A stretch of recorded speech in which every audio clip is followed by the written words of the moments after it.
Hello दोस्तों, स्वागत है आप सभी का गॉगल गुरु ऑडियो बुक चैनल पर। आप सुन रहे हैं एक और चेहरा का एपिसोड नंबर 6। मीरा ने सहमति में सिर हिलाया। रूपचंद चला गया। पीछे मीरा अकेली रह गई। शिल्पा को दिन में उसकी नानी ले गई हुई थी। अब खाली घर मीरा को काटने को दौड़ रहा था। अगला आधा घंटा उसने टीवी के सामने बैठकर गुजारा, लेकिन प्रोग्राम रोचक और लोकप्रिय होते हुए भी उसका दिल उसमें ना लगा। एकाएक कॉल बेल बजी। मीरा ने चिहुक कर दरवाजे की ओर देखा। कौन? वह उच्च स्वर में बोली। टेलीग्राम मैम साहब, आवाज आई।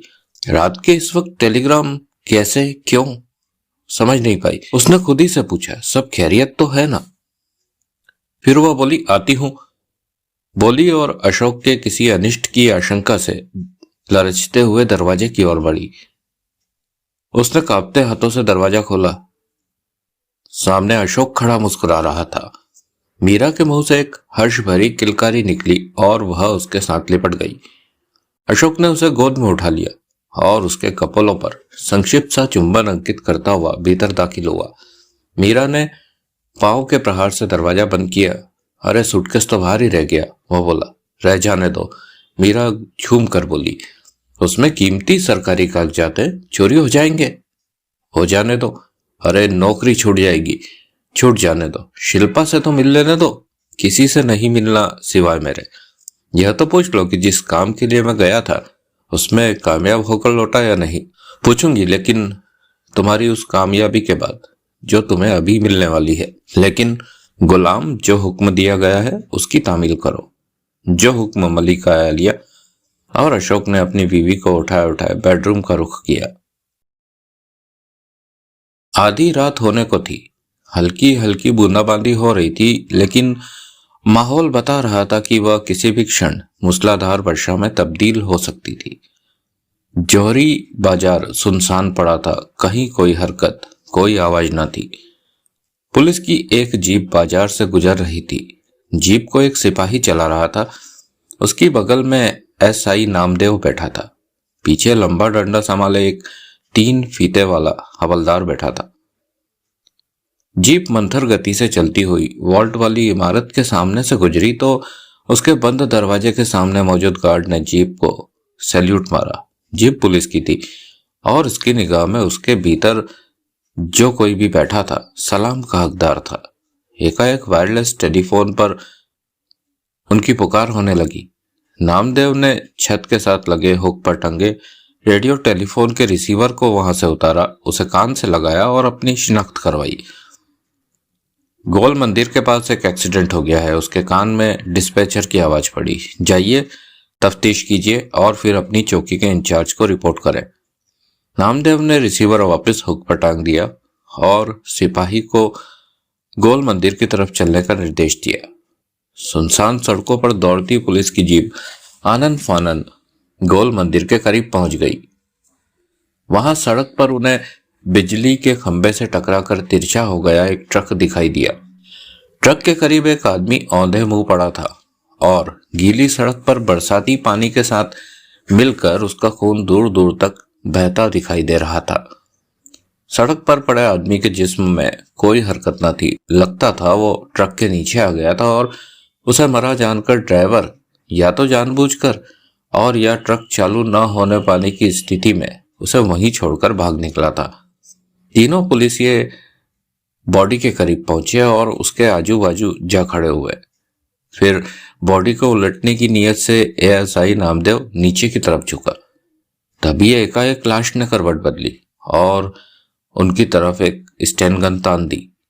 नामदेव घबरा कर सीधा हुआ और एक कदम पीछे हटा। फिर ट्रक का पिछली ढक्कन नीचे गिरा और कई हथियार उन्हें अपनी तरफ झांकते दिखाई दिए। स्टेन गन वाला, जो कि विमल था, फुर्ती से उठकर खड़ा हुआ। उसका चेहरा एक लेटेक्स रबड़ की बनी लचकीली नकाब से ढका हुआ था, जिसमें आंखें और होठों की जगह छेद थे। ट्रक के भीतर विमल फुफकारा, जल्दी। तीनों पुलिसिये भारी कदमों से चलते हुए ट्रक के नजदीक पहुंचे तो कई हाथों ने उन्हें भीतर घसीट लिया। थोड़ी देर बाद पुलिस की वर्दी पहने विमल और वागले ट्रक से बाहर निकले और जीप पर सवार हो गए। लेटेक्स रबर के नकाब दोनों के चेहरों पर थे, लेकिन उनका रंग चमड़ी जैसा ही होने की वजह से और सिर पर आंखों तक झुकी पीक कैप होने की वजह से बहुत गौर से, बहुत करीब से देखने पर ही पता चल सकता था कि चेहरे पर कोई नकाब चढ़ी हुई थी। योजना में वो परिवर्तन एकाएक करना पड़ा था। ट्रक का इस्तेमाल इसलिए करना पड़ा था क्योंकि जीप का इंतजाम नहीं हो सका था, जिसकी वजह से प्रोग्राम आगे के लिए टल सकता था और जो मुबारक अली को मंजूर नहीं था। वैसे विमल को तो यह भी शक था कि खांडेकर ने जानबूझकर जीप का इंतजाम करने में कोई विशेष रुचि नहीं दिखाई थी। विमल ने जीप चौकी की तरफ चला दी। ट्रक बैक होकर खंबे से अलग हुआ और जीप के पीछे चल दिया। उसकी ड्राइविंग सीट पर रूपचंद जगनानी बैठा था।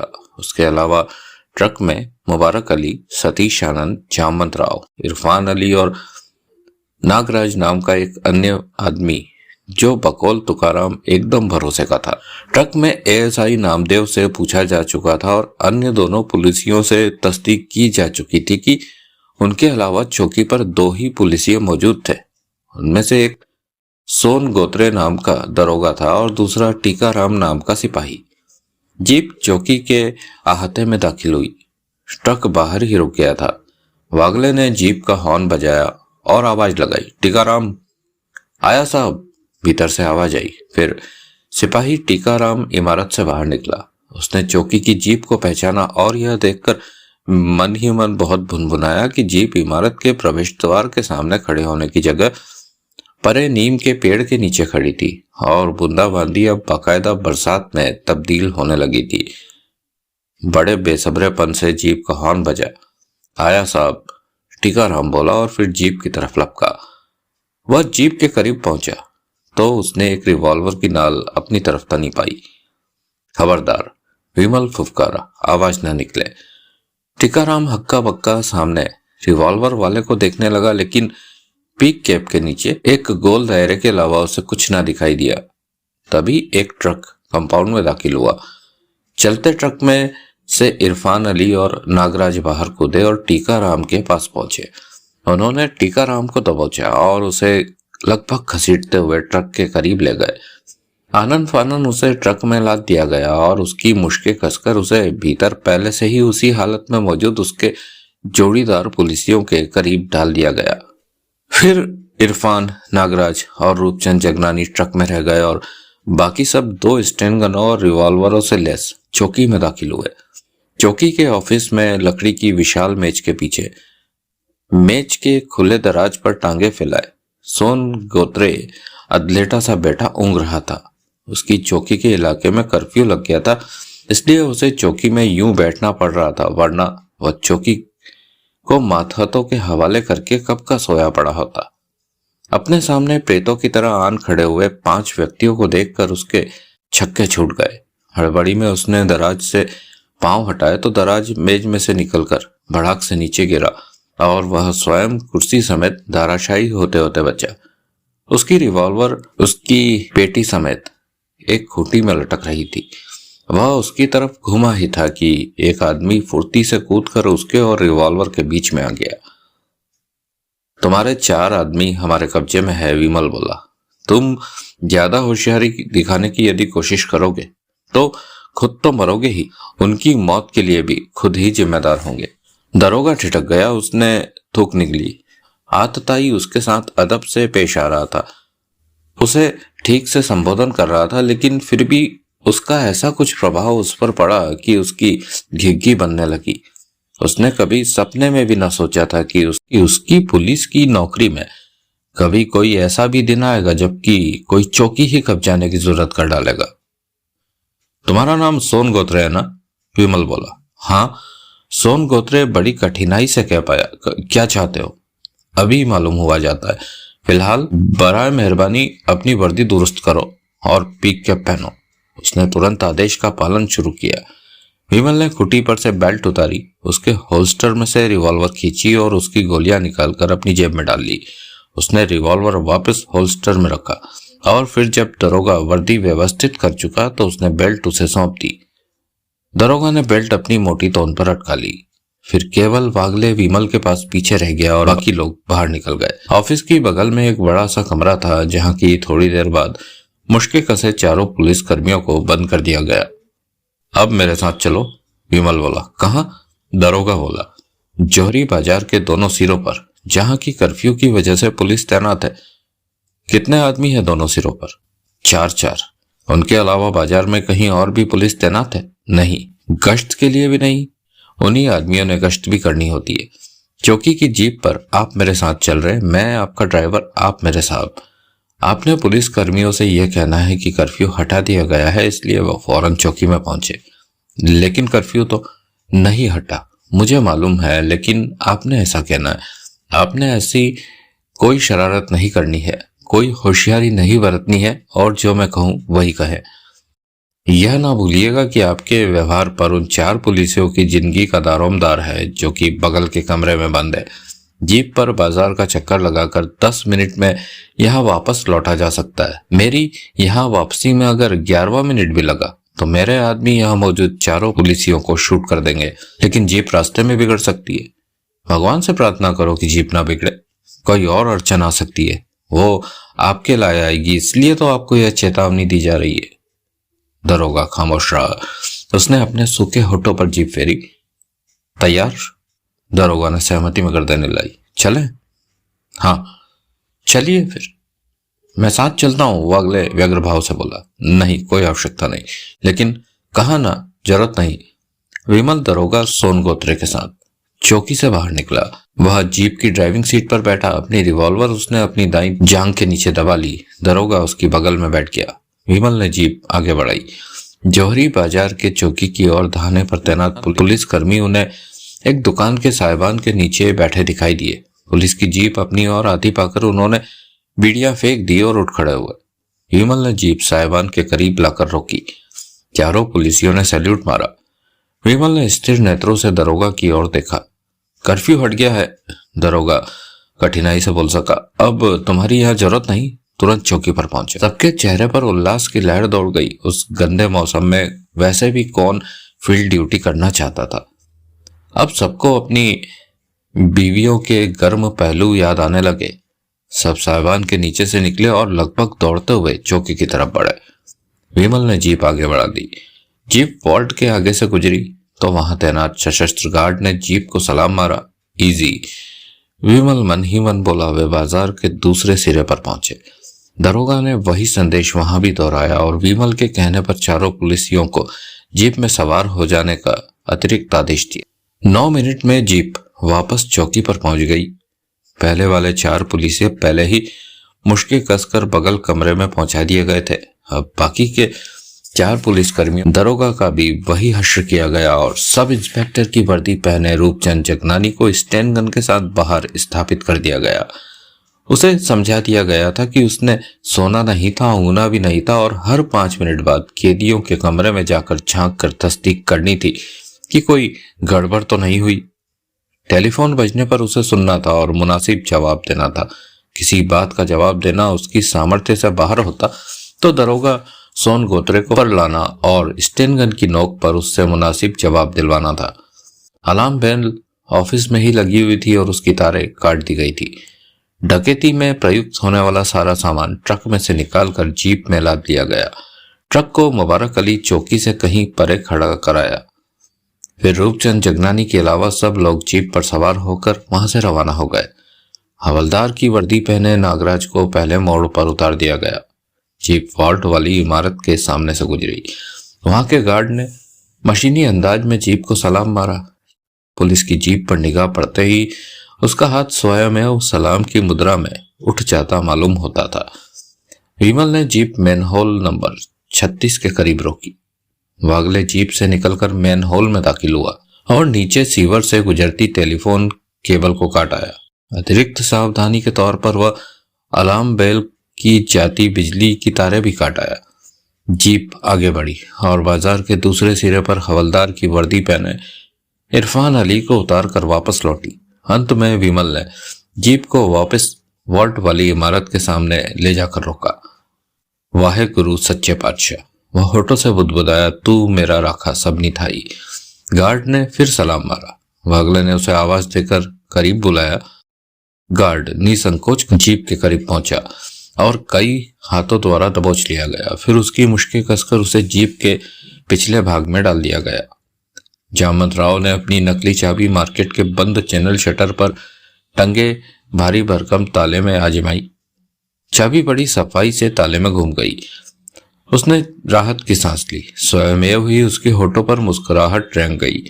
उसने ताले को शटर से अलग किया और शटर खोला। फिर वागले जीप की ड्राइविंग सीट पर बैठा रहा और बाकी चारों भीतर दाखिल हुए। मुख्य द्वार के पास ही दाईं ओर वो बंद दरवाजा था जिसके पीछे नीचे वॉल्ट को जाती सीढ़ियां थी। उस दरवाजे को उन्होंने उसकी लोहे की चौखट के साथ वेल्डिंग टॉर्च से वेल्ड कर दिया। अब दरवाजे पर ताला लगा होना या न लगा होना बेमानी था। नीचे तहखाने में बंद वॉल्ट के सामने मौजूद सिक्योरिटी गार्ड अब वहां पिंजरे में चूहों की भांति कैद थे। स्क्रैम्बलर डिवाइस ऑन करके दरवाजे के पास रख दी गई। मुबारक अली ने लोहे की मजबूत छड़ संभाल ली। वाकई इन 3 मिनट में उसने पहली दुकान के शटर में इतना बड़ा छेद कर दिखाया कि कोई आसानी से दुकान के भीतर दाखिल हो सके। विमल, आनंद और जामवंत राव ने हीट प्रूफ सूट पहन लिए। वे टूटे शटर में से होकर दुकान में दाखिल हुए। उन्होंने निसंकोच भीतर की बत्ती जलाई। सामने सेफ थी। लेजर बीम ऑन की गई। विमल ने उसे उस स्थान पर केंद्रित किया जहां की उसका ताला था।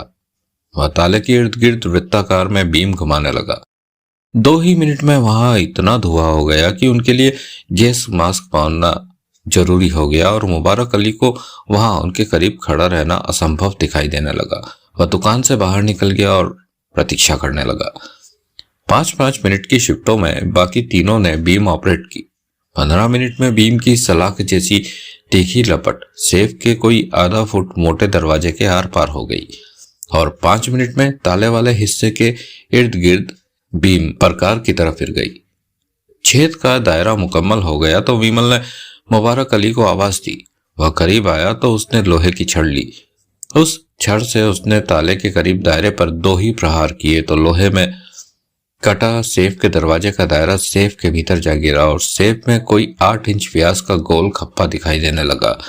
उस गोल छेद में छड़ डालकर विमल ने छड़ को बाहर की तरफ उमेटा तो सेफ का भारी भरकम दरवाजा निशब्द खुलता चला गया। या अली, मुबारक अली ने हर्षनाद किया और उसने सेफ की तरफ हाथ बढ़ाया। खबरदार, विमल तत्काल बोला। मुबारक अली के बढ़ते हाथ थम गए। क्या हुआ? हाथ नीचे करते हुए वह हैरानी से बोला। हाथ जलकर कबाब बन जाएगा मियां, विमल बोला। अभी सेफ अंगारे की तरह दहक रही होगी, इसे ठंडा होने का वक्त दो। हो, तब तक कोई और दुकान खोलो। जामवंत राव को पीछे छोड़कर वे बाहर निकले और आगे बढ़े। उनके जाते ही जामवंत राव ने अपनी भूरे कागज में लिपटी हेरोइन की खुराक निकाल ली। उसने पुड़िया खोलकर उसमें मौजूद हेरोइन को अपने नथुनों में उतारा और बड़े तृप्तिपूर्ण भाव से गर्दन हिलाई।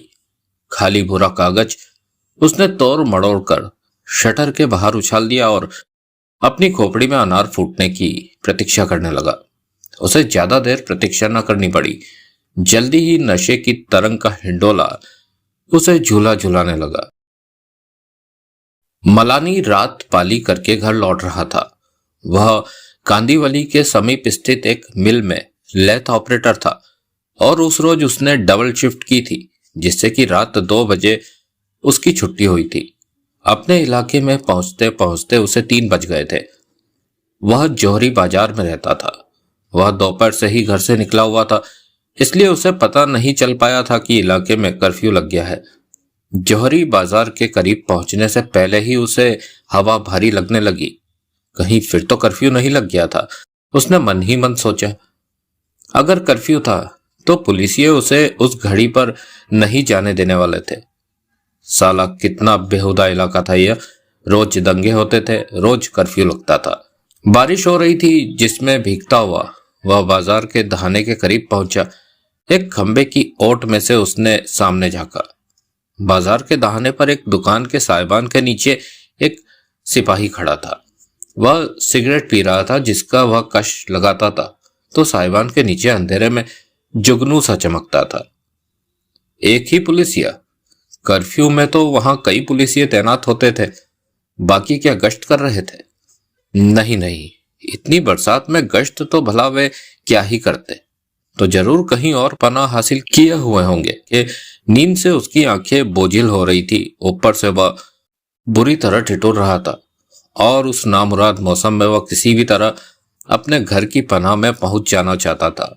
पहले उसने सोचा कि वह पुलिसिया के पास जाए, उसे बताए कि वह वहीं का बाशिंदा था और उसे पता न था कि इलाके में कर्फ्यू लग गया था, इसलिए वह उसे घर जाने दे। लेकिन फिर उसने यह ख्याल छोड़ दिया। पुलिसिया निश्चित ही उसे डांट कर, मुमकिन था कि पीट कर भी भगा देता या शायद गिरफ्तार ही कर लेता। आखिर कर्फ्यू ग्रस्त इलाके में घूमना अपराध होता था।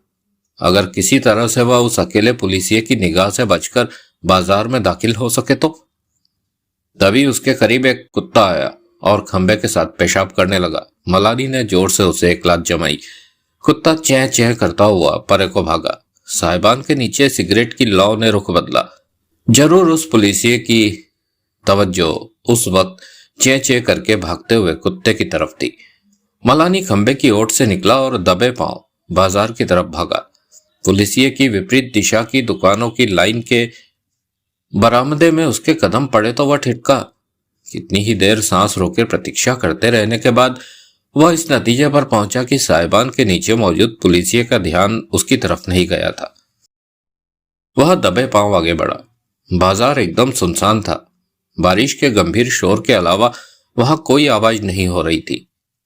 आगे सुनारों की मार्केट थी, जिसके सामने एक सशस्त्र गार्ड रात को पहरा देता हमेशा मौजूद होता था, लेकिन उस गार्ड की उसे फिक्र न थी। मन बहादुर नाम का वह नेपाली गार्ड उसका वाकिफकार था और वह उसकी मौजूदा दुश्वारी को समझ सकता था। ज्यों-ज्यों वह मार्केट के नजदीक पहुंचता जा रहा था, बारिश के शोर के ऊपर उसके कानों में अजीब अजीब सी आवाजें पड़ने लगी थी। मार्केट सड़क से पार थी और अब थोड़ा ही आगे रह गई थी। यह देखकर उसे बड़ी हैरानी हुई कि मार्केट के सामने मन बहादुर मौजूद न था और वहां पुलिस की एक जीप खड़ी थी। वहां पुलिस किस लिए? भीतर से जो आवाजें आ रही थी वो तोड़फोड़ जैसी थी। क्या पुलिस ही भीतर कोई तोड़फोड़ कर रही थी? नहीं नहीं, ऐसा कैसे हो सकता था? और फिर मन बहादुर कहाँ गया? पुलिस वहां थी भी तो क्या हुआ? मन बहादुर को तो फिर भी वहां मौजूद होना चाहिए था। वह थोड़ा सा और आगे सरका तो उसने पाया कि जीप की ड्राइविंग सीट पर एक इकलौता पुलिसिया चुपचाप बैठा था। मार्केट के भीतर से उठ रहे शोर शराबे से उसे कतई कोई लगाव नहीं मालूम हो रहा था। अजीब बात थी। उसने थोड़ा और आगे सरक कर मार्केट की तरफ झांका तो उसकी निगाह सीधी मार्केट की दुकानों के बीच की राहदारी में पड़ी। जो दृश्य उसे दिखाई दिया उसने उसके छक्के छुड़ा दिए। मार्केट की कई दुकानों के शटर खुले पड़े थे।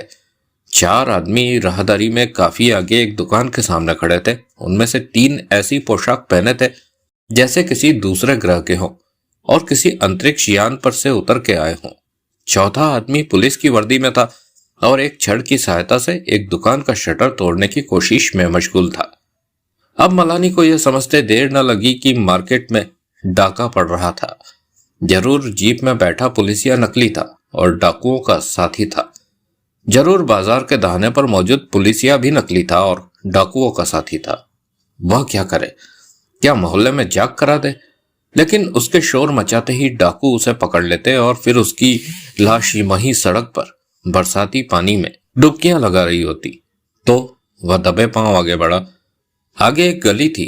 वह गली उसके मकान वाली नहीं थी, लेकिन अगर वह उसके भीतर जाकर शोर मचाता तो वह डाकुओं के चंगुल से और उनके प्रकोप से बच सकता था। वह गली के फाटक पर पहुंचा। फाटक को उसने बाहर से ताला लगा पाया। वह समझ गया कि वह भी डाकुओं की करतूत थी। आगे पोस्ट ऑफिस था, जिसके सामने एक पब्लिक टेलीफोन बूथ बना हुआ था। वह लपक कर बूथ के करीब पहुंचा और उसके भीतर कदम रखा।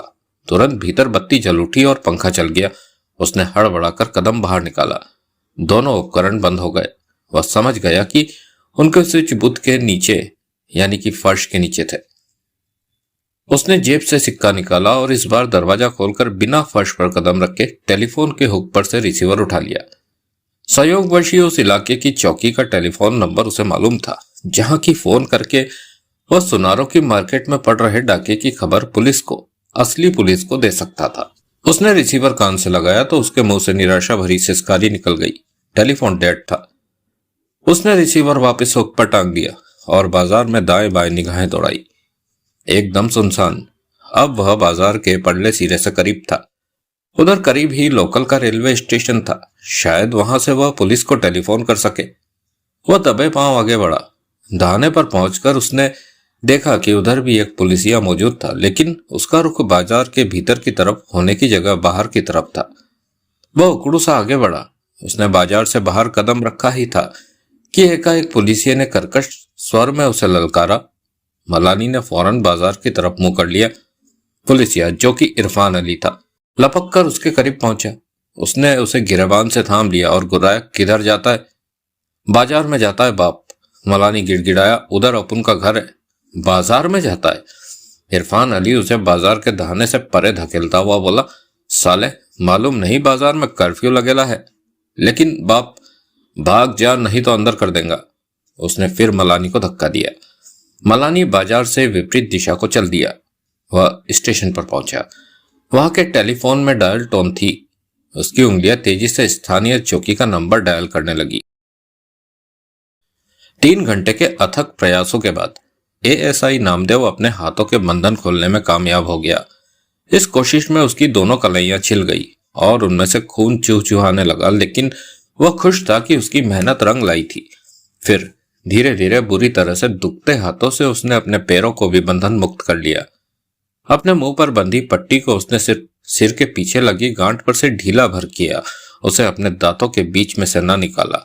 बाहर बैठा डकैत का स्टेनगन वाला साथी हर 5 मिनट बाद वहां झांकने आता था और सबके मुंह पर उसकी निगाह सबसे पहले पड़ती थी। वह नहीं चाहता था कि स्टेनगन वाले को भनक भी लगे कि वह बंधन मुक्त हो चुका है। अब उसके सामने 2 ही रास्ते थे। वह अपने साथियों के बंधन खोल सकता था और फिर वे 13 आदमी उस इकलौते डकैत को काबू करने की कोई तरकीब सोच सकते थे। वह वहां से फरार हो सकता था और कहीं से हेडक्वार्टर संपर्क करके पुलिस की इतनी बड़ी गारद वहां तलब कर सकता था कि स्टेनगन वाला डकैत वहां चूहे की तरह फंस कर रह जाता। पहले रास्ते के खिलाफ उसकी दलील थी कि निहत्थे आदमी गिनती में 13 होने पर भी एक स्टेनगन का मुकाबला नहीं कर सकते थे। उसने दूसरा रास्ता ही अख्तियार करने का फैसला किया। कमरे में एक खिड़की थी जो पिछवाड़े में खुलती थी। उसकी ग्रिल टूटी हुई थी और जरा सा धक्का देने पर चौखट से अलग हो सकती थी। यह बात स्टेनगन वाले डकैत को नहीं मालूम थी। तभी स्टेनगन वाला दरवाजे पर प्रकट हुआ। उसकी स्टेनगन की नाल और उसकी निगाह एक साथ सारे कमरे में फिर गई। नामदेव अधखुली आंखों से उसे देखता रहा। स्टेनगन वाला दरवाजे से हट गया तो उसने कुछ पल और इंतजार किया। फिर वह दबे पांव खिड़की के पास पहुंचा और उसने पल्लों को इंच इंच सरका कर खोला। फिर उसने ग्रिल को अपनी गिरफ्त में लिया और जोर लगाया। ग्रिल काफी आसानी से उखड़कर उसके हाथ में आ गई। वह निर्विघ्न निशब्द बाहर कूद गया। उसने अपने पीछे खिड़की के पल्ले भिड़ाए और फिर ग्रिल को फ्रेम के साथ टिका दिया। इमारत का घेरा काटकर वह सामने आया। ऑफिस की कंपाउंड के फाटक की ओर खिड़की खुली थी, लेकिन उसमें से बाहर पड़ती रोशनी की आयत में स्टेनगन वाले की परछाई नहीं पड़ रही थी। इससे वह अनुमान लगा सकता था कि वह खिड़की के पास कहीं नहीं था और उम्मीद कर सकता था कि उसकी निगाह भी खिड़की से बाहर की तरफ नहीं उठी हुई थी। आखिर उसकी निगाह का स्वाभाविक केंद्र तो उसके बंदियों का कमरा होना चाहिए था, जिसका उस कमरे में खुलने वाला दरवाजा खिड़की से ऐन विपरीत दिशा में था। कुछ क्षण इमारत के पहलू में ठिठका खड़े रहने के बाद वह सिर नीचा किए कंपाउंड के फाटक की तरफ सरपट भागा। फाटक से निकलते ही वह धड़ाम से उतनी ही रफ्तार से फाटक के भीतर दाखिल होते किसी व्यक्ति की छाती से टकराया। 3 बजे तक वे 10 दुकानें लूट चुके थे और हीरे जवाहरात और सोने की सूरत में काफी माल बटोर चुके थे। अधिकतर माल उन्हें उस दुकान में से मिला था जिसकी सेफ क्या थी, बेसमेंट जैसा ही मिनी वॉल्ट था और अधिकतर समय भी उन्हें उसी को खोलने में लगा था। विमल के मुताबिक अकेली उस सेफ में ही चोर बाजार की कीमतों पर भी 1 करोड़ से ऊपर का माल निकला था। बस करें, विमल बोला। अभी तो 3 ही बजे लाए बाप। मुबारक अली तीव्र विरोधपूर्ण स्वर में बोला। अभी तो 6 दुकानें और बाकी है। अब जिस्म में जान नहीं रही बाप। 4 बजे तक तो चलाओ प्रोग्राम। 1 घंटा और काम कर लेने में क्या वांदा है। विमल ने जामवंत राव और आनंद की तरफ देखा। उन दोनों के सिर भी सहमति में हिले। लालच को बुरी बला कहते हैं, विमल बोला। बाप मुबारक अली बोला, अगर 4 बजे के बाद भी इधर रुकने की, वो क्या कहते हैं अंग्रेजी में, जिद करे तो ऐसा बोलना। अच्छी बात है। स्तब्ध वातावरण में टेलीफोन की तीखी आवाज यूं गूंजी जैसे नगाड़े पर चोट पड़ी हो। रूपचंद जगनानी के हाथ से स्टेनगन छूटते छूटते बची। उसने चिहुक कर पीछे मेज पर पड़े टेलीफोन की ओर देखा। कौन होगा टेलीफोन पर? वह टेलीफोन खुद सुने या दरोगा सोन गोत्रे के बंधन खोलकर उसे फोन सुनने पर मजबूर करे।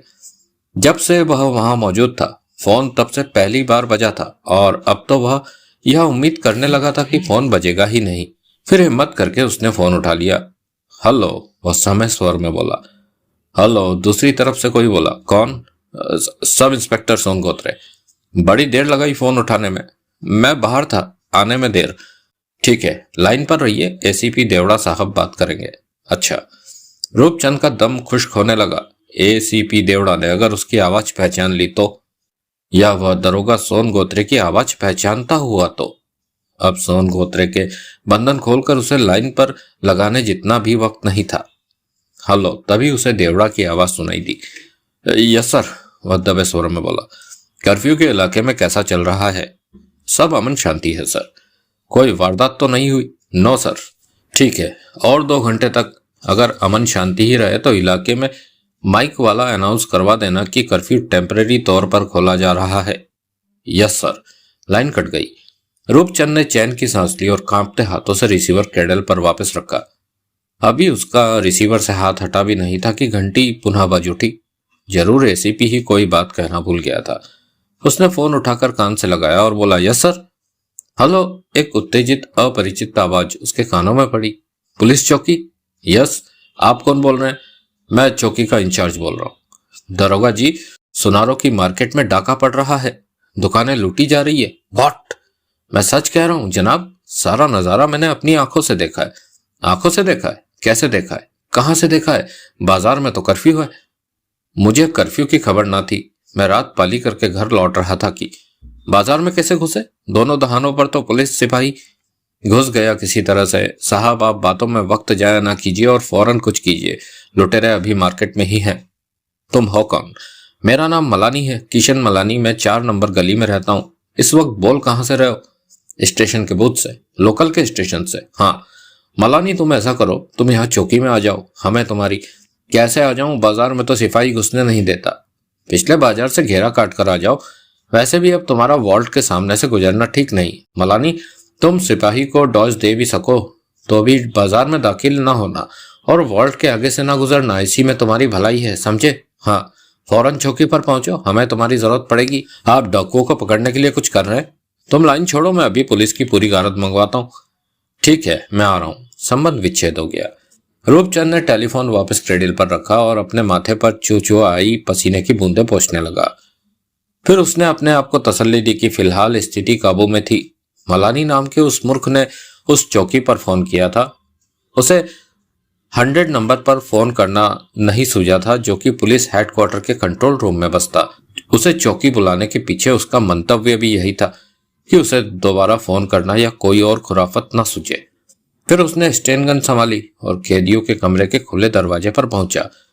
उसकी निगाह पैनी होती हुई सारे कमरे में फिरने लगी। सब बंदे बंदे सो गए थे। वह आंखों ही आंखों में उन्हें गिनता हुआ सोचने लगा। सब वह शक पकाया। उसने फिर से कैदियों को गिनना आरंभ किया। इस बार वह आतंकित हो उठा। 1 कैदी कम था। उसने फिर उन्हें गिना। नहीं, उससे गलती नहीं हो रही थी। वहां 12 कैदी थे, यानी 1 कैदी कम था। कौन कम था? आतंकित रूपचंद कमरे में दाखिल हुआ और एक एक कैदी को जूते की नोक से ठगता हुआ उन्हें फिर से गिनने लगा और उनकी सूरत पहचानने की कोशिश करने लगा। यकीनन वहां 13वां कैदी नहीं था। कौन गायब था? एएसआई। सारे कैदियों में एएसआई एक ही था, वही गायब था। कैसे गायब हो गया? खिड़की तो बंद थी और दरवाजे पर वह खुद तैनात था। बंधे हुए जिस्मों को लांघता हुआ वह खिड़की के समीप पहुंचा। उसने खिड़की खोली तो चौखट के साथ सिर्फ अटकी खड़ी ड्रिल उसके ऊपर आकर गिरी। तो इधर से भागा था वो एएसआई का बच्चा, लेकिन उसे भागे हुए अभी ज्यादा देर ना हुई थी। हर 5 मिनट बाद तो वह कमरे में आकर झांकता था और कैदियों को गिन कर जाता था। पिछली बार कैदी पूरे थे, यानी कि उसे वहां से भागे हुए अभी फक्त 5 मिनट ही हुए थे और एसीपी का टेलीफोन सिर्फ 2 मिनट पहले आया था, यानी कि वो भगोड़ा एएसआई तब तक हेडक्वार्टर संपर्क स्थापित करने में कामयाब नहीं हुआ था। वह अभी भी मार्केट में जाकर अपने साथियों को आगाह कर पाता तो हालात बिगड़ने से बच सकते थे। स्टैन गन संभाले वह बाहर को भागा। एएसआई नामदेव आगंतुक से उलझा उलझा जमीन पर गिरा और फिर उसे लिए दिए फाटक के बाहर तक लुढ़क गया। फिर दोनों एक दूसरे से अलग हुए और उठकर खड़े हुए। उसके उठते ही नामदेव ने उसे कंपाउंड की चार दीवारी की ओट में खींच लिया। कौन हो तुम? नामदेव हाफता हुआ बोला। मलानी की निगाह पुलिस की वर्दी पर और वर्दी पर टके एक सितारे पर पड़ी। एएसआई, उसने सोचा, वो तो नकली नहीं हो सकता, वो तो अभी चौकी के भीतर से निकला था। मेरा नाम मलानी है, वह धीरे से बोला। मैंने अभी दरोगा जी को फोन पर बताया था कि सुनारों की मार्केट में डाका पड़ रहा है। डाका? हाँ, उन्होंने मुझे यहाँ आने के लिए कहा था। मैं भीतर नहीं जाना बेवकूफ। जिस आदमी ने तुमसे दरोगा बनकर फोन पर बात की थी वो भी डाकुओं का साथी है। डाकुओं ने चौकी पर कब्जा किया हुआ है। 13 पुलिस वाले भीतर गिरफ्तार थे, जिनमें से एक में एएसआई नामदेव किसी तरह से बच निकलने में कामयाब हो गया हूं। हो, तुमने अपनी आंखों से मार्केट लुटती देखी थी? हाँ। बाजार में कोई नहीं था? शहरी कोई नहीं था, लेकिन दोनों सिरों पर एक एक सिपाही तैनात था और मार्केट के आगे एक पुलिस की जीप खड़ी थी। वो जीप इसी चौकी की है जो उन डकैतों ने छीन ली थी। उसने परे बाजार के दाहिने की तरफ निगाह दौड़ाई। पक्की बात है, वहां एक ही सिपाही है? हाँ। कहाँ? दाहिने के इस और वाली पहली दुकान के साइबान के नीचे। चलो। कहाँ? साइबान की तरफ। तुमने एक सिपाही को काबू करने में मेरी मदद करनी है। कैसे? तुम उसकी तवज्जो अपनी तरफ करना, मैं उसे पीछे से धर दबोचूंगा। वो हथियारबंद होगा? जरूर होगा। मुझे उसके हथियारबंद होने का अंदेशा न होता तो हम दोनों जाकर वैसे ही उसे न दबोच लेते। दोनों तेजी से बाजार की तरफ बढ़े। रास्ते में नामदेव ने मलानी को और अच्छी तरह से समझा दिया कि उसने क्या करना था। तुम पुलिस की इस वक्त जो मदद कर रहे हो, नामदेव अंत में बोला, उसके लिए देखना मैं खुद पुलिस कमिश्नर से तुम्हें इनाम दिलवाऊंगा, खुद मेयर से शाबाशी दिलवाऊंगा। कोई बड़ी बात नहीं कि खुद चीफ मिनिस्टर साहब तुम्हारी पीठ ठोके। मलानी फूल कर कुप्पा हो गया। दोनों साहिबान वाली दुकान की दीवार के साथ चिपक कर खड़े हो गए। नागराज की उस वक्त उनकी तरफ पीठ थी। नामदेव ने मलानी को कोहनी से ठोका। मलानी आगे बढ़ा। फिर उसने यूं बाजार में कदम रखा जैसे वह साहिबान के नीचे मौजूद पुलिसिये के अस्तित्व से कतई बेखबर हो। कौन है वह? नागराज ने उसे पीछे से ललकारा। मलानी ना रुका, ना उसने घूमकर पीछे देखा। नागराज ने रिवॉल्वर निकालकर हाथ में ले ली और साहिबान के नीचे से निकलकर मलानी की तरफ लपका। बरसात में कदम रखने को उसका जी नहीं चाह रहा था, लेकिन उस घड़ी उस आदमी को रोकना बेहद जरूरी था। वह साहिबान के नीचे से अभी निकला ही था कि नामदेव ने पीछे से एक चीते की तरह उस पर छलांग लगा दी। उसका एक हाथ उसकी गर्दन से लिपटा और दूसरे हाथ में थमा एक नोकीला पत्थर उसने नागराज की खोपड़ी पर कई बार पटका। तुरंत नागराज का जिस्म उसकी पकड़ में ढीला पड़ गया। रिवॉल्वर उसके हाथ से निकलकर अंधेरे में कहीं लुढ़क गई थी। मलानी लपक कर उसके करीब पहुंचा। इसे घसीट कर साहिबान के नीचे ले जाओ। नामदेव बोला, मैं इसकी रिवॉल्वर तलाश करता हूं। मलानी ने सहमति में सिर हिलाया। उसने नागराज की बगलों में हाथ डाला और उसे घसीटता हुआ साहिबान की तरफ ले चला। नामदेव रिवॉल्वर तलाश करने लगा। तभी दौड़ते कदमों की आवाजें उसके कानों में पड़ी। उसने चिहुक कर बाजार की तरफ देखा। बाजार सुनसान पड़ा था। उसकी निगाह चौकी की ओर वाली सड़क पर उठी तो उसने एक साया दौड़ता हुआ उधर ही आता पाया। रिवॉल्वर की तलाश छोड़कर वह मलानी की तरफ लपका। लेट जाओ, वह तीखे स्वर में बोला। मुझे लगता है चौकी से डकैती का साथी आ रहा है। दोनों साहिबान के पहलू में लेट गए। अचेत नागराज को उन्होंने अपने बीच घसीट लिया। तभी हाथ में स्टेन गन लिए दौड़ता हुआ रूपचंद जगनानी बाजार के दाहिने पर पहुंचा और बरसात में आंखें फाड़ फाड़ कर इधर उधर देखने लगा। नागराज, उसने आवाज लगाई, लेकिन उसकी आवाज बरसात के शोर में गुम होकर रह गई। फिर वह सिर नीचा किए लपकता हुआ बाजार में दाखिल हो गया। नामदेव उठा। उसने मलानी को टोका तो वह भी उठ खड़ा हुआ। चौकी में यही एक डकैत था जो बाजार में दौड़ा जा रहा है, नामदेव ने कहा। अब वहां बंधे पड़े पुलिसियों के अलावा और कोई ना होगा। तुम वहां के फोन से 100 नंबर डायल करके सारे मामले की खबर कर दो और ऑफिस में स्विच बोर्ड पर लगाए काला बटन तलाश करके उसे ऑन कर दो। उससे क्या होगा? जंग के दिनों में चौकी की छत पर एक हुटर लगाया गया था जो कि अब इस्तेमाल तो नहीं होता लेकिन लगा अभी भी हुआ है। वह हूटर हवाई हमले की वार्निंग देने के लिए था। तुम उसे ऑन कर दो। उससे क्या होगा? मुझे उम्मीद है अगर हूटर की आवाज पुलिस की किसी गश्ती गाड़ी को सुनाई दे जाएगी तो वो फौरन इधर का रुख करेगी। कुछ भी नहीं होगा तो कम से कम इलाके में जाग तो हो ही जाएगी। तुम वक्त बर्बाद ना करो और जो कहा है वो करो, जो होगा सामने आ जाएगा। और तुम? मैं वो नामुराद रिवॉल्वर तलाश करता हूँ। मिल गई तो उस स्टेन गन वाले डकैत के पीछे पड़ूंगा, वरना मैं भी चौकी पर पहुंचता हूँ। अब भागो। मलानी फिर से चौकी की तरफ भागा। तभी जोर से बिजली कड़की। बिजली की चमक में नामदेव को रिवॉल्वर कूड़े के एक ड्रम के पास पड़ी दिखाई दी। उसने लपक कर रिवॉल्वर उठाई और रूपचंद जगनानी के पीछे भागा। होटर की कर्कश आवाज वातावरण में गूंजी तो विमल सहित सब यूं चीखके जैसे बिजली का करंट लगाओ। यह क्या है? मुबारक अली हक पकाकर बोला। खतरा। विमल बोला, घोटाला, भागो। तब तक लूट का माल कैनवास के 3 बड़े बड़े झोलों में समाया जा चुका था। झोलों को समेटे हुए बाहर की ओर भागे तो उन्होंने पाया कि उन्हें चेतावनी देने की नीयत से वागले उधर ही भागा आ रहा था। उन्हें उधर आता देखकर वागले वापस भागा और जीप की ड्राइविंग सीट पर सवार हो गया। वे चारों भी जीप में सवार हुए। विमल आगे वागले के साथ और बाकी तीनों पीछे। वागले ने कार को गियर में डाला और एक्सीलेटर दबा दिया।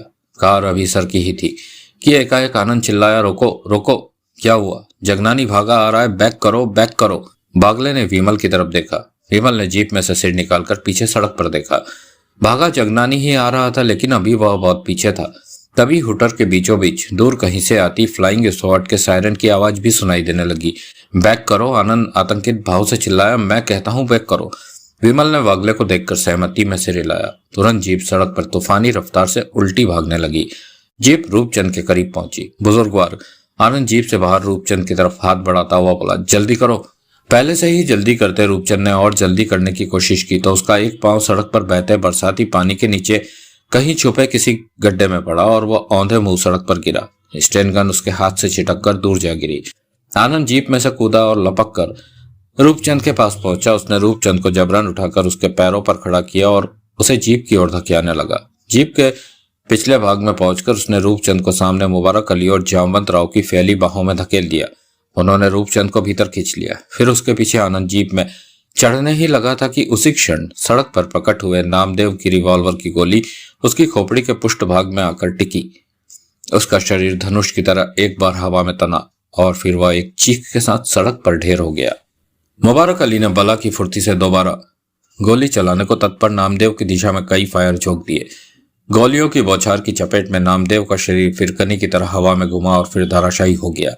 मुबारक अली कूदकर जीप से बाहर निकला। उसने पानी में पड़े आनंद को उठाने की कोशिश की तो आनंद ने हाथ उठाकर उसे रोका।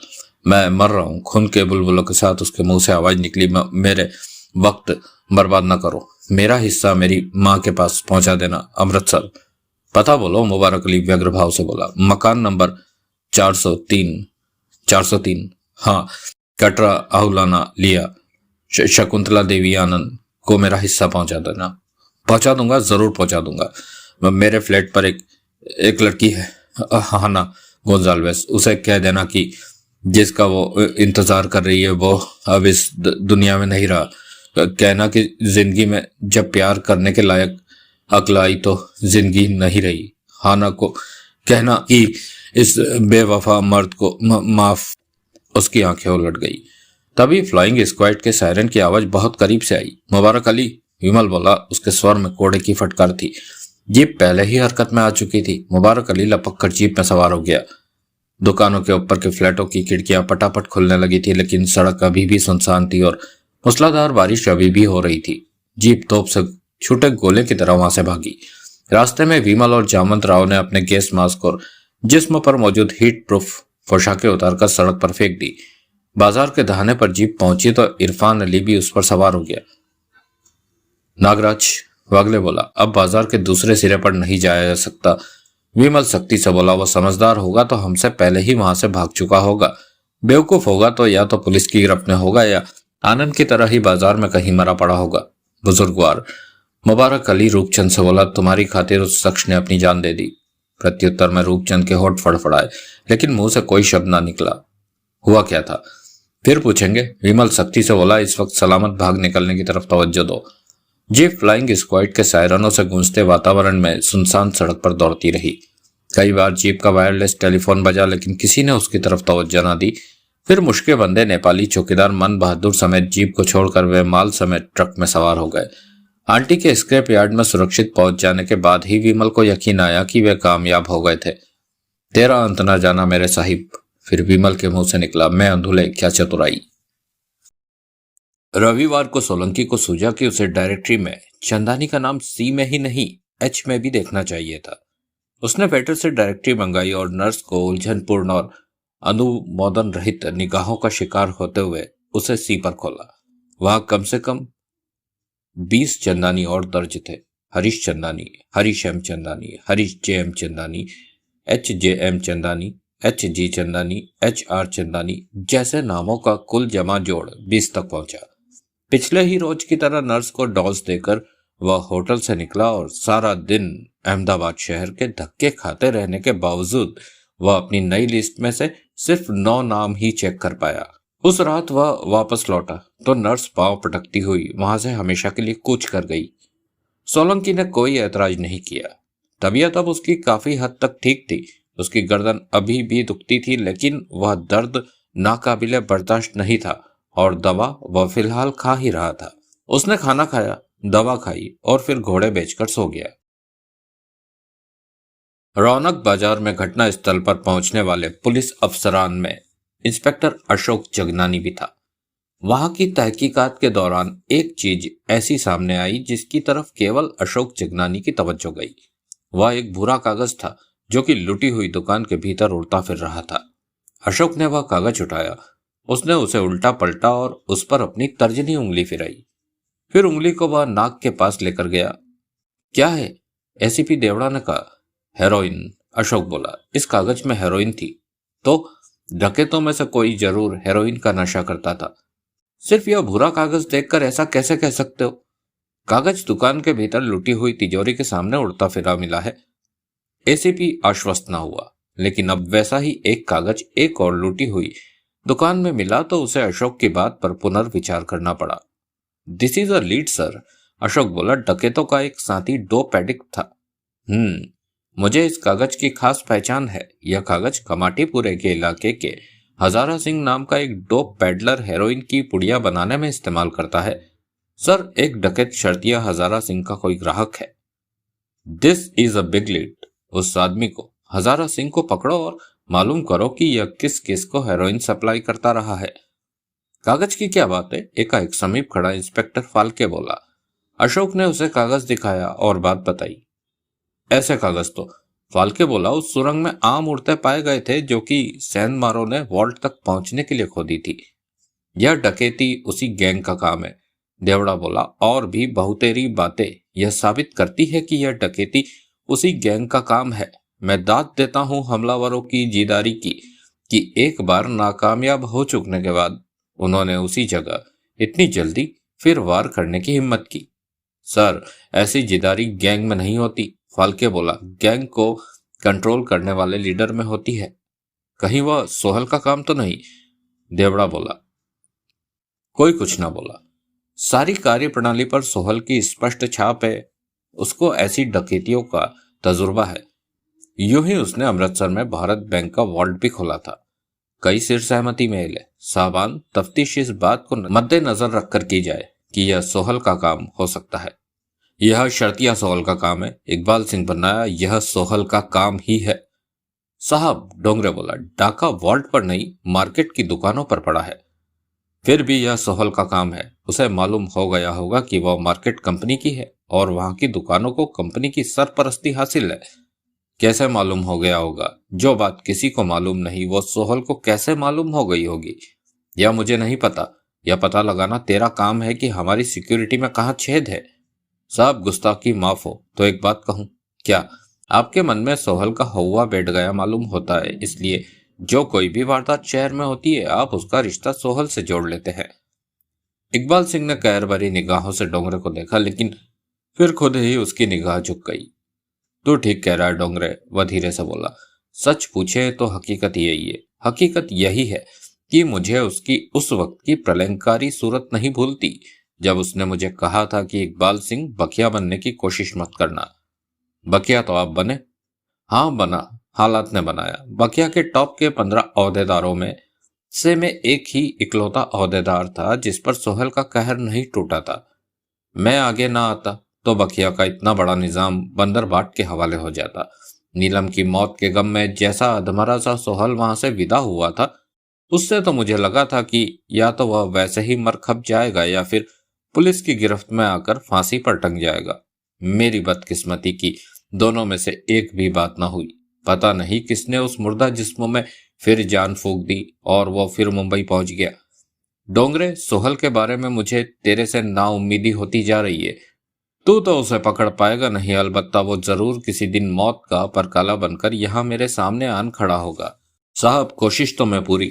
मेरा दिल गवाही दे रहा है कि तेरी कोशिश से कुछ नहीं होने वाला। लगता है मुझे ही सोहल से अपना गुनाह बख्शवाना पड़ेगा। आप ऐसा कर सकते हैं? हाँ, है एक तुरुप का पत्ता मेरे हाथ में। क्या? नीलम। मैं नीलम की जान के बदले में सोहल से अपनी जान बख्शी करवाऊंगा। नीलम कौन हुई? सोहल की जान। जान से जान का सौदा किया जा सकता है। साहब, मैं कुछ समझा नहीं। छोड़, तू यह बता, तू आया कैसे था?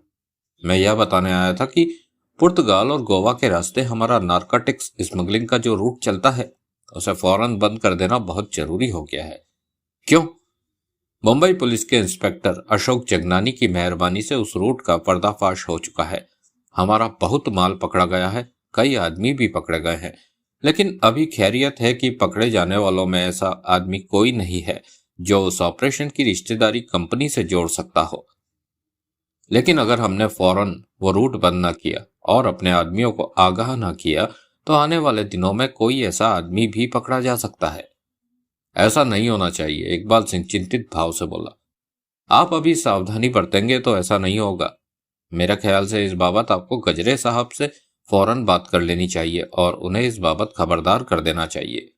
गजरे, व्यास शंकर गजरे कंपनी का सीनियर ओहदेदार था और उन दिनों कंपनी के नारकोटिक्स ट्रेड का इंचार्ज था। मैं करूंगा, इकबाल सिंह बोला, और कुछ समय के लिए नारकोटिक्स का लोकल ट्रेड भी तब तक के लिए बंद कर देना चाहिए जब तक कि पुलिस की वॉल्ट की तरफ से तवज्जो न हट जाती है। ठीक है डोंगरे, आज तो तू बहुत समझदारी भरी बातें कर रहा है। डोंगरे बड़े हास्यास्पद ढंग से शर्माया। सिर्फ सोहल के बारे में तेरी काबिलियत काम नहीं कर रही। साहब, मैं तो पूरी कोशिश। तूने जॉर्ज सेबेस्टियन की बैकग्राउंड को टटोला? हाँ, वो एक मामूली टैक्सी ड्राइवर निकला है। पिछले काफी अरसे से वह मुबारक अली नाम के एक मवाली की शागिर्दी में था। मुबारक अली फोर्ट के इलाके का मामूली दादा है। वो वॉल्ट को सेंध लगाने जैसे काम में शरीक हुआ नहीं हो सकता, लेकिन जिसे तू उसका शागिर्द बताता है वो शरीक था सेंधमारी में।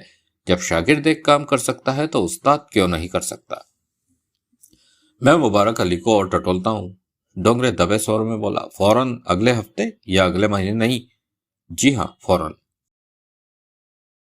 सिपाही करीम बख्श एसीपी देवड़ा के रूबरू पेश किया गया। वह उस रोज भी छुट्टी पर था। उसका एएसआई उसे पूना से ढूंढकर एसीपी के रूबरू पेश करने के लिए लाया था।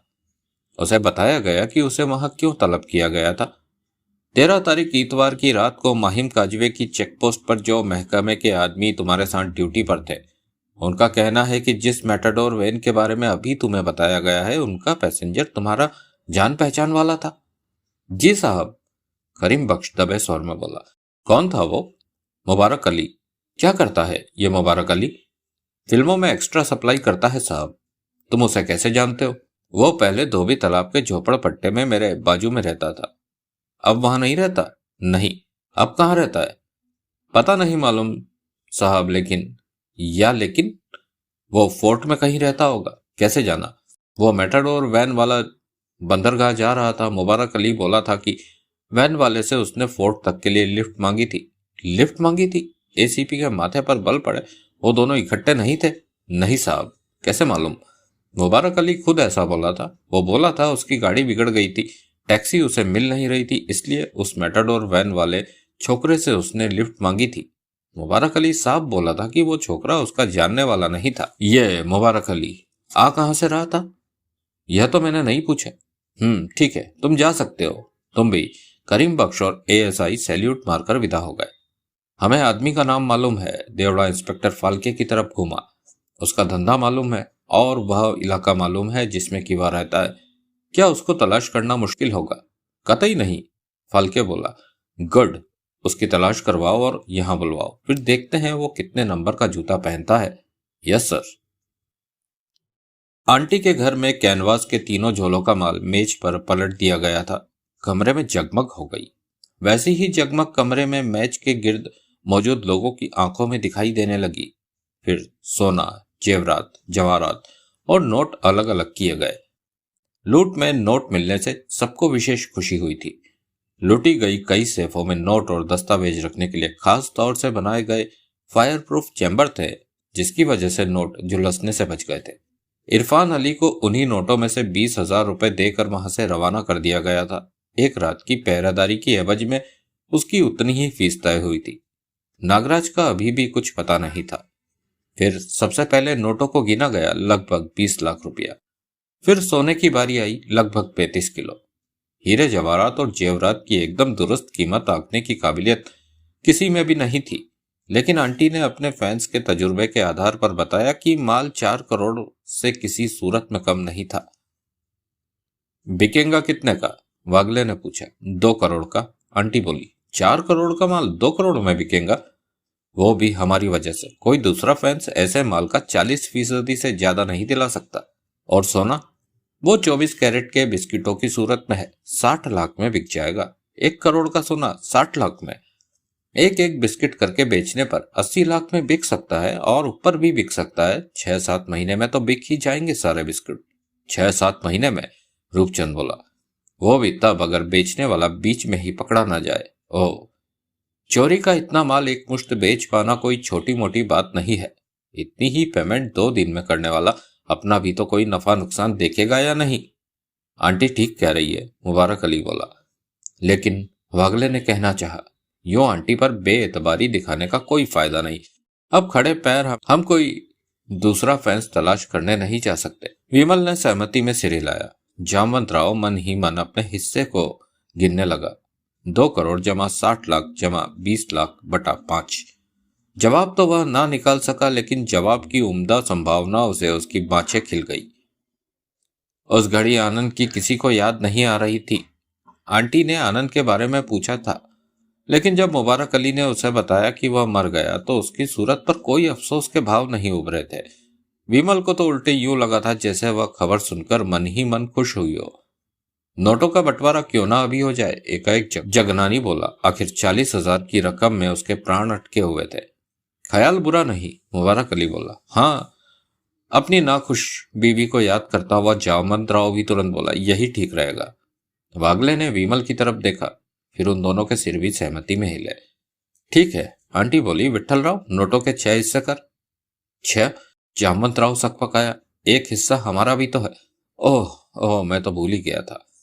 7, मुबारक अली बोला। 7? आंटी की भुकटी तनी। हाँ 7। आनंद का हिस्सा मेरे को मांगता है। वो मरने से पहले मेरे को बोल कर गया था कि उसका हिस्सा उसकी माँ को पहुंचाने का है, लेकिन एक मर चुके आदमी का हिस्सा जास्ती बात नहीं मांगता। 7 हिस्से बनाने का है और 2 मेरे हवाले करने का है। ओह, तो आनंद का हिस्सा हम सब में बंटने देने की जगह तुम अकेले ही डकार देना चाहते हो। औरत है तू आंटी। मुबारक अली का स्वर एकाएक बेहद हिंसक हो उठा। इसीलिए तेरे को माफ किया। यह बात अगर तेरा पिल्ला बोला होता तो अभी तक पेट फाड़कर, वो क्या कहते हैं अंग्रेजी में, आंते बाहर निकाल देता। मुबारक अली का वह रौद्र रूप देखकर आंटी के शरीर में झुरझुरी दौड़ गई। विठल राव, वो जल्दी से बोली, 7 हिस्से बना। सारे नोट 7 हिस्सों में बंटकर हिस्सेदारों की जेबों में पहुंच गए। बाकी बंटवारा मंगलवार शाम को, आंटी बोली। मुझे, विमल धीरे से बोला, अपना बाकी का हिस्सा भी अभी चाहिए। सब विमल की तरफ देखने लगे। क्या? मुबारक अली बोला। मैंने कहा मुझे अपना बाकी का हिस्सा भी अभी चाहिए। यह कैसे हो सकता है? आंटी बोली। मैं पहले ही बार बार कह चुकी हूं कि 2 दिन से कम वक्त में चोरी के ऐसे माल का रोकड़ा खड़ा नहीं किया जा सकता। मैं 2 दिन इंतजार नहीं कर सकता। मैंने आज ही कहीं जाना है, मुंबई से बाहर, मुंबई से दूर। आज रोकड़ा किसी सूरत में नहीं मिल सकता। तुम जेवर और जवाहरात 50% पर और सोना 60 पर बेचने वाली हो। मैं अपने हिस्से का 40% भी कबूल कर लूंगा। वो भी बहुत बड़ी रकम बनेगी। उसका आनन फानन इंतजाम मुमकिन नहीं। 35, मैंने कहा ना। ठीक है, मैं और वागले अपना हिस्सा सोने और जेवरात की सूरत में लेने को तैयार हैं। सोना 35 किलो है। मेरे और वागले के हिस्से के तौर पर 10 किलो हमारे हवाले कर दिया जाए। कोई कुछ ना बोला। किसी को कोई ऐतराज? फिर कोई जवाब न मिला। हर कोई ऐतराज करने का ख्वाहिशमंद दिखाई देता था, लेकिन किसी को नहीं सूझ रहा था कि ऐतराज किया जाता तो किस बिना पर किया जाता। वागले 100 बिस्किट उठा। वागले बिस्कुट उठाकर एक झोले में भरने लगा। सब उसे टुकुर टुकुर देखते रहे। अब ऐसे ही विमल बोला, हमें जेवरात में से भी 2 हिस्से दिए जाए। ये कैसे होएगा? इस बार मुबारक अली बोल पड़ा। बिस्कुट तो सब एक जैसे हैं, लेकिन जेवर, वो क्या कहते हैं अंग्रेजी में, हीरे तो एक जैसे नहीं। यह बंटवारा, आंटी बोली, माल की कीमत अकवाए बिना नहीं हो सकता। हो सकता है, विमल बड़े सब्र से बोला। माल की अंदाजन कीमत तुम पहले ही लगा चुकी हो। मैंने सामूहिक कीमत का अंदाजा लगाया है, एक एक आइटम का मेरा कोई अंदाजा नहीं। हमारे हिस्से की रकम के बराबर तुम हमें वो आइटम दे दो जिन्हें तुम कम कीमत की समझती हो। या, वागले बोला, हमें हमारे इन में हिस्से की रकम के बराबर का भी सोना दे दो। हमें 100 बिस्किट और दे दो। विमल बोला, समझ लो हमारा हिस्सा मुकम्मल हो गया। तुम 2 दिन इंतजार नहीं कर सकते? मुबारक अली चिढ़कर बोला। वजह मैं बता चुका हूं, मैं आज ही मुंबई से बाहर जा रहा हूं। लेकिन वागले, ये मेरे साथ ही जा रहा है। हम तुम्हारा हिस्सा तुकाराम को पहुंचा देंगे। विमल यूं हंसा जैसे कोई भारी मजाक की बात सुन ली हो। रुपया की तरह। मुबारक अली बोला, सोने में भी हम सब अब भी हिस्सा लेने के लिए तैयार हो जाए तो क्या? तो जाहिर है कि जवाहरात और जेवरात के बदले में हमें सोना नहीं मिलेगा। फिर हम किसी तरह इन्हीं का बंटवारा करने की कोशिश करेंगे। लेकिन हिस्सा तुम आज ही लेकर जाओगे? आज ही नहीं, अभी। आंटी, मुबारक अली बोला, तुम जेवर और हीरे किसी तरीके से बराबर बांट सकती हो? नहीं, आंटी बोली, ऐसा बंटवारा अंदाजन किया गया तो तगड़ा माल इन लोगों के पास जा सकता है। उलट भी हो सकता है। विमल बोला, बिना किसी की गलती के हमारे साथ धोखा हो सकता है और हमारे हिस्से सबसे कमजोर माल पड़ सकता है। आंटी, मुबारक अली बोला, हमारा फायदा किसमें है? इन्हें सोना दे देने में। आंटी ने संकोच बोली, सोने की कीमत हम जानते हैं, इनके बाकी के हिस्से की कीमत हम जानते हैं, इसलिए हमें मालूम होगा कि ये क्या ले गए। कोई साहब इस वक्त सोना लेना चाहते हैं? कोई साहब में असल में तो सिर्फ जामवंत राव और रूपचंद जगनानी शामिल थे, और असलियत यह थी कि उन्हें तो यह भी ठीक से नहीं पता था कि बहस का मुद्दा क्या है। दोनों तो उन नोटों से ही बेइंतहाई खुश थे जो उनकी जेबों में सुरक्षित पहुंच चुके थे। दोनों के सिर तुरंत इनकार में हिले। उधर माँ बेटे की तो सूरतों पर लिखा था कि सोने से ज्यादा उनका फेत जेवरात और जवाहरात में था। ठीक है, मुबारक अली बोला, कोई वांदा नहीं, सोना ले लो बाप। वागले ने 100 बिस्किट और उठाकर झोले में डाल दिए। फिर सबसे अलविदा कहकर विमल और वागले वहां से विदा हो गए। जौहरी बाजार में जो 3 लाशें बरामद हुई, उनमें से तत्काल शिनाख्त पुलिसकर्मी होने की वजह से सिर्फ एएसआई नामदेव की ही हो पाई। नागराज, जिसका भेजा उसकी खोपड़ी से बाहर बिखरा पड़ा पाया गया था, नामदेव के हाथों मरा था। यह बात पुलिस को मलानी के बताए मालूम हुई थी। यह मात्र संयोग ही था कि आनंद की शिनाख्त करने की कोशिश करने वालों में सिनेमा प्रेमी कोई नहीं था, वरना कम से कम पुलिस को इतना जरूर मालूम हो जाता कि मरने वाला छोटा मोटा एक फिल्म एक्टर था। उसको डकैतों का साथी साबित करने के लिए उसके जिस्म पर मौजूद हीट प्रूफ पोशाक ही काफी थी। पुलिस चौकी की जीप घटना स्थल से कोई आधा मील दूर पिछले बाजार से बरामद हो गई थी। उसी में से तब भी बेहोश पड़ा मार्केट का गोरखा चौकीदार मन बहादुर बरामद हुआ था।